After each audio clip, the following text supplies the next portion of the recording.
Polemik menghadiahkan pahala sebenarnya kalau kita ikuti ulama kaum muslimin, ada yang sangat keras dalam menentang, dan itu Imam Asy-Syafi'i. Beliau selalu berdalil wa laysa lil insan illa ma sa'a. Orang tidak dapat kecuali apa yang dia lakukan. Itu dalil Imam Syafi'i. Surah An-Najm itu. Dia tidak dapat kecuali apa yang dia lakukan. Maka Imam Syafi'i menutup semua celah. Enggak ada. Ada imam yang lain, para a'imah yang tiga, justru mengambil beberapa hadis yang lain. Boleh badal haji, datang wanita kepada baginda Rasul, hadis Imam Muslim, hadis Imam Bukhari, atau orang laki-laki datang pada baginda Rasul, dia punya hutang, dia mau berhaji, apakah aku berhaji untuknya? Hajilah kamu untuk ibumu, karena itu yang lebih layak engkau lakukan, engkau tunaikan.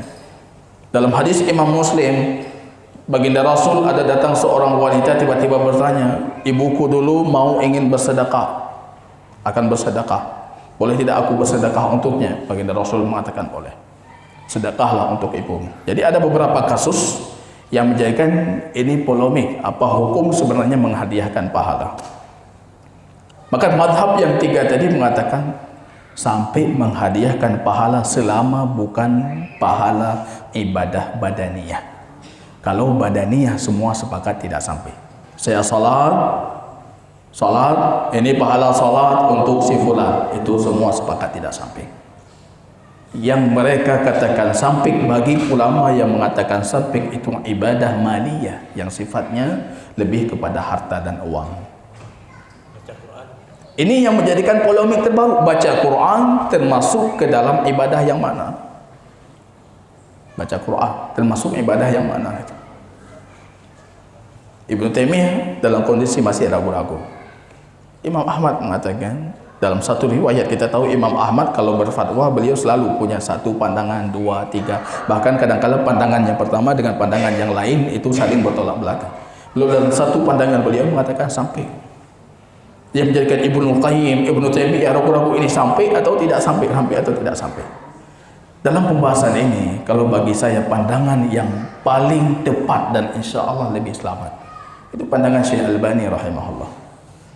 Kalau ada hadis sampai, sampai. Kalau tidak ada hadis sampai, tidak sampai. Baca Quran tidak ada hadis yang mengkhususkan baca Quran lah, tidak ada petunjuk baginda Rasul membaca Quran kemudian menghadiahkan pahalanya untuk Khadijah, untuk siapa yang wafat sebelumnya. Tapi kalau sedekah sampai. Saya bersedekah dan sedekah saya ini saya niatkan untuk si fulan.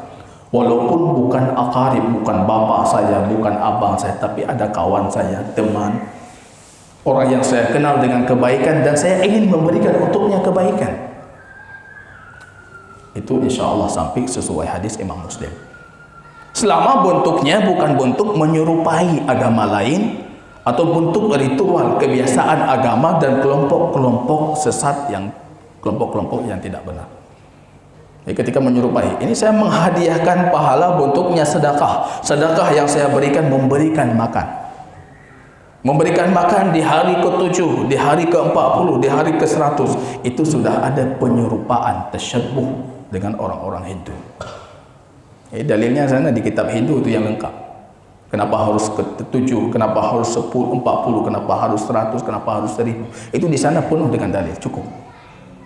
Itu ada penyerupaan, tasyabbuh. Maka ini tidak boleh. Kalau maaf saya katakan wafat orang tua saya, alhamdulillah Allah mudahkan saya dengan rezeki, saya panggil anak yatim datang ke rumah makan, tidak ada masalah. Tidak ada pengkhususan hari, tidak ada pengkhususan waktu, tidak ada pengkhususan tempat, tidak ada masalah insya Allah, karena ini masuk ke dalam sedekah. Jadi selama ada hadis sampai. Kalau tidak ada hadis, di sini kita tidak beranalogi, tidak melakukan kias, karena ini pembahasan ibadah. Terlepas dari ini maliyah bukan maliyah, bentuknya uang ataupun bukan uang, yang penting ada hadis. Kalau sedekah sampai. Kalau sedekah sampai. Tapi kita ikuti rambunya, ada aturan umum dalam syariah kita. Kalau si mayit ini wafat, yang seharusnya membuat makanan itu ahlu jiran. Keluarga-keluarga, orang-orang kampung itu membawa makanan. Jangan sibukkan ahlu Ja'far, kata baginda Rasul. Jangan kalian sibukkan mereka dengan mempersiapkan makanan ini itu. Tapi karena mereka sedang dilanda musibah kematian Ja'far, kita buat makanan bawa. Dia akan datang tamu ahli mayit, akan datang keluarga dari jauh, akan datang tamu, pasti akan makan. Kita yang mempersiapkan makanan. Jangan sibukkan mereka dengan memasak. Ini baru terdengar suara tambu, bantai dengar suara tambu langsung ju. Anak muda kajak ju menasa, cok ju piring, ambil ini, ambil itu, cok belangang raya-raya, yang sembelih-sembelih. Ya, pemandangan yang sama sekali tidak layak dalam memuliakan si mayit dan keluarga si mayit. Maka berhenti di mana Rasul berhenti.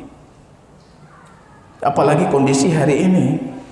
Ada yang mengatakan kepada saya, daerah Samalanga itu ada satu praktek kuluhu tabung. Mereka menabung kuluhu ketika dibutuhkan, mereka bisa mengambilnya.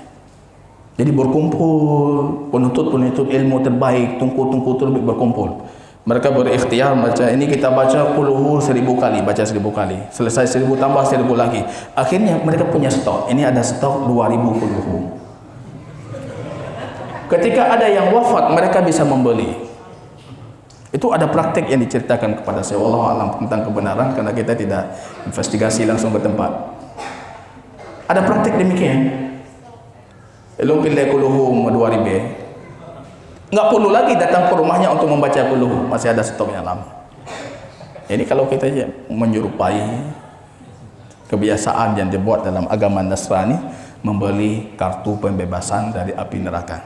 Jawab pendeta tahlung thi'un, yuk thi'un. Pendeta akhirnya membuat kartu ini jadi ajang bisnis. Makin murah, banyak diskon, makin ramai. Banyak diskon makin ramai. Kenanya thi'un je 2000.